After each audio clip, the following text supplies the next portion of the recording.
Telugu digital media network లో political కేటగిరీలో #1 కేవలం 72 గంటల్లో 1,50,00,000 వ్యూస్ పైగా పాపులర్ టీవీ నెట్వర్క్. ఇప్పుడు జగన్ పై జరిగిన దాడి అదేదో ఉందో గులకరాయితో గాయం చేయడం నేరమే, కానీ 5 ఏళ్లలో వీరు చేసిన అంటే వైసీపీ చేసిన ఘోరాలన్నీ, తగిలిన గాయాలన్నీ, పోయిన ప్రాణాలేనని చెప్పేసి టీడీపీ చెప్తుంది.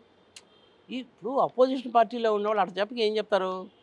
అమరావతి నాశనం అయిపోయింది, 10 లక్షల కోట్లు ఆంధ్రప్రదేశ్కి అప్పు అయిపోయింది, ఉద్యోగాలు రాలేదు, పరిశ్రమలు రాలేదు, పక్క రాష్ట్రాలకు పోతున్నారు, ఇదేగా చెప్తారు వాళ్ళు. ఇంకంతకంటే ఏం చెప్తారు?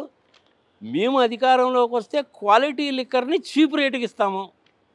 ఎవడన్నా ముఖ్యమంత్రి హోదాలో ఉన్నటువంటి వాడను, అపోజిషన్ పార్టీలో ఉన్నటువంటి వాడు 40 ఇయర్స్ ఇండస్ట్రీ, 14 సంవత్సరాలు ముఖ్యమంత్రిగా చేసిన బుర్ర తలకాయలో ఉంటుందా, మోకాల్లో ఉంటుందా? నేను మందు తీసేస్తాను అని చెప్పు. అది కనుక నీకు చేతగానే కాకపోతే దాని గురించి అసలు మాట్లాడవాక. మేము అధికారంలోకి వస్తే క్వాలిటీ లిక్కర్ తక్కువ రేటుకి ఇస్తానని చెప్తావేంది? ఇంకంతకంటే దరిద్రమైన ప్రచారం ఇంకోటి ఉంటుందా చెప్పు? ఇప్పుడు ధర్మంగా, న్యాయంగా, ధర్మంగా గతంలో జగన్మోహన్ రెడ్డి మద్యపాన నిషేధం అని చెప్పినారు, ఇప్పుడేమో నియంత్రణ అని చెప్తున్నారని చెప్పేసి టీడీపీ నాయకులు చెప్తారు. మొట్టమొదట్లోనే మద్యపాన నియంత్రణ అని మాత్రమే చెప్పాడు. 3 ఫేజుల్లో తొలగిస్తాను నేను అని చెప్పాడు. అది కుదరలేదు. అది ఆయన ఎందుకు చెప్పాడు అనేసి అంటే, అంతకుముందు ఒకసారి రామారావు గారు ఉన్నప్పుడు తీసేశారు. ఈ చంద్రబాబు నాయుడు వచ్చి మళ్ళీ పెట్టాడు. చంద్రబాబు నాయుడు వచ్చి పెట్టి ఏం చేశాడు? ఆ ఎక్స్ట్రాగా వచ్చిన డబ్బులు మొత్తం కూడా నువ్వు పసుపు కుంకుమ లాంటి దిక్కుమాల కార్యక్రమాలు ఖర్చు పెట్టాడు. ఓకే, కాంట్రాక్టర్లకు దోచిపెట్టాడు. 100 కోట్ల రూపాయలు అయ్యేటువంటి ప్రాజెక్ట్ని 150 కోట్లకు వీళ్ళే పెంచేసి 60 కోట్ల రూపాయలకు పనిచేసి 90 కోట్ల రూపాయలు మింగేశారు. ఆ డబ్బులు ఆ విధంగా సంపాదించారు. ఆ అక్రమంగా సంపాదించిన డబ్బులన్నీ కూడా ఓటుకు 5,000 ఇచ్చి కొనడం అనేటువంటిది చంద్రబాబు నాయుడే మొదలుపెట్టాడు. మన ఆంధ్రప్రదేశ్లో లేదబ్బా దరిద్రం. ఉత్తరప్రదేశ్ లాంటి రాష్ట్రాల్లో కనుకైతే 1 కోటి రూపాయలు కనుక ఖర్చు పెడితే ఎంపీ చాలా ఎక్కువ. మన ఆంధ్రప్రదేశ్లో ఆ కోటి పక్కన 2 సున్నాలు పెట్టుకోవాలి. మరి ఈ దౌర్భాగ్యానికి కారణం ఎవరు? ఈ 40 ఇయర్స్ ఇండస్ట్రీ చంద్రబాబు నాయుడే. ఏం నేర్పించింది జనాలకి? ఇది న్యాయమా, ధర్మమా? ప్రజల విజ్ఞతకు వదిలేద్దాం. ఇప్పుడు 3 ఫేజెస్లో తీసేస్తానన్నాడు, కుదరలేదు. క్యాలిక్యులేట్ చేసుకోవడంలో ఆయన తప్పు క్యాలిక్యులేట్ చేసుకున్నాడేమో. దేశంలో మద్యపానము కనుక పోవాలి అంటే మోడీ గారు తలుచుకోవాలి. దేశవ్యాప్తంగా మద్యపాన నిషేధం పెడితే తప్ప ఏదో ఒక రాష్ట్రంలో పెడితే పక్క రాష్ట్రాలకు బెనిఫిట్, ఆ రాష్ట్రానికి నష్టం. మొట్టమొదటి నుంచి కూడా గుజరాత్లో లేదుగా. అదేవిధంగా దేశవ్యాప్తంగా చేయండి. కానీ మోడీ గారు చేస్తారా లేదా అనేది నాకు కూడా అనుమానమే. కారణం ఏంటంటే రాష్ట్ర ప్రభుత్వాలు, కేంద్ర ప్రభుత్వాలు beer, brandy, petrol, diesel, gas, pan మసాలాలు అమ్ముకొని వాటి మీద హెవీగా ట్యాక్సులు వేసి డబ్బులు సంపాదించి ఆ డబ్బులు పెట్టి ఓట్లు కొని అధికారంలోకి రావడానికి బాగా ఈజీగా ఉంది. అందుకని మోడీ గారు కూడా చేస్తారా లేదన్నది ఆలోచించాలి. ఈసారి ఎలక్షన్లు అయిపోయిన తర్వాత నేను కూడా ఎలక్ట్రికల్గా నర్సరావుపేట నుంచి ఇండిపెండెంట్గా పోటీ చేద్దాం అనుకోని కూడాను కొంచెం గ్రౌండ్ వర్క్ ప్రిపేర్ చేసుకుందామనే ఉద్దేశంతో మానేశాను. మల్కాజిగిరి నుంచి చేద్దాం అనుకున్నాను. ఈటెల రాజేంద్ర గారు చేస్తున్నారన్న సంగతి తెలిసిన తర్వాత మానేశాను.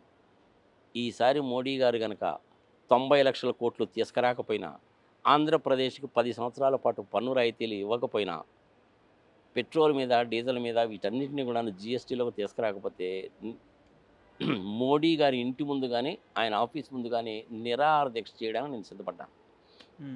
మాటల్లో చెప్పడం కాదు, చేసి చూపిస్తాను. చూడండి ఏమవుతుందండి చేస్తే. పోతే ప్రాణం పోతుందా? పోనీయండి. తీసుకెళ్ళి జైల్లో పెడతారా? పెట్టండి. 4 దెబ్బలు వేస్తారా? వేయండి. జైల్లో పెడితే తయారు జైల్లో పెట్టండి, ఏమవుతుంది? ప్రజలకైతే వాస్తవాలు తెలుస్తాయిగా. ఏదైనా సరే ఒక వ్యక్తితోటి, ఒక అడుగుతోటే మొదలయ్యేది. ఉప్పు సత్యాగ్రహము గాంధీ గారు చేసిన తర్వాతనే కదా పన్ను తీస్తారు. మద్యపాన నిషేధము నెల్లూరులో ఆడవాళ్ళందరూ నడుము బిగించబట్టే కదా తీసేసింది. అంటే మద్యపానం వల్లనే కదండి ప్రభుత్వానికి రాబడి కానీ ఆదాయం కానీ వచ్చేది. వేరే మార్గాలు చాలా ఉంటాయి.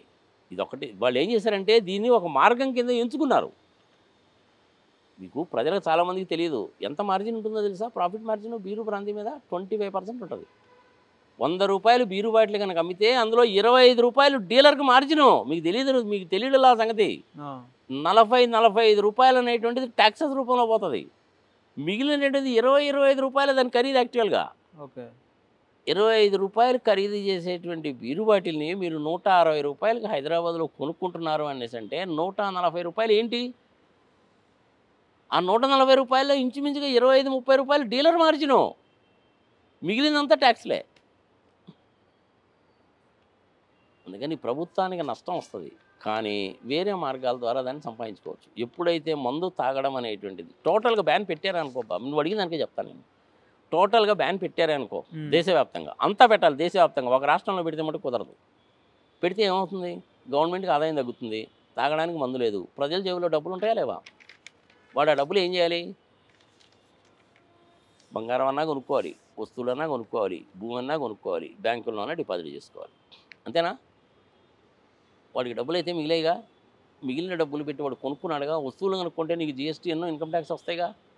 వాడు సేవింగ్ కనుక చేసుకున్నా అంటే, చిన్న వ్యాపారం చేసుకుంటే వాడికి లాభమేగా. లేదు బ్యాంకులో ఫిక్స్డ్ డిపాజిట్ చేస్తే ఆ బ్యాంకులో వాళ్ళు లోన్ ఇచ్చినాయి అనుకోండి, అంటే సుజనా చౌదరి లాంటి థర్డ్ క్లాస్ ఫెలోస్కి ఇవ్వకూడదు, మంచి వాళ్ళకి లోన్ ఇచ్చామనుకోండి, వాడు ఇండస్ట్రీ పెడితే ఉద్యోగాలు వస్తాయి, ఉద్యోగాలు వస్తే నాకు పర్చేసింగ్ పవర్ పెరుగుతుంది, పర్చేసింగ్ పవర్ పెరిగింది అనేసి అంటే మళ్ళీ నేను వస్తువులు కొంటుంటే మళ్ళీ ట్యాక్స్ వస్తుంది. ఇది ఒక సైకిల్ అనమాట. ఇది మొట్టమొదటిలో 2-3 సంవత్సరాలు కష్టంగా ఉంటుందేమో, కానీ తర్వాత ఈజీ అయిపోతుంది. రామారావు గారు చేయలేదా ఏంటి?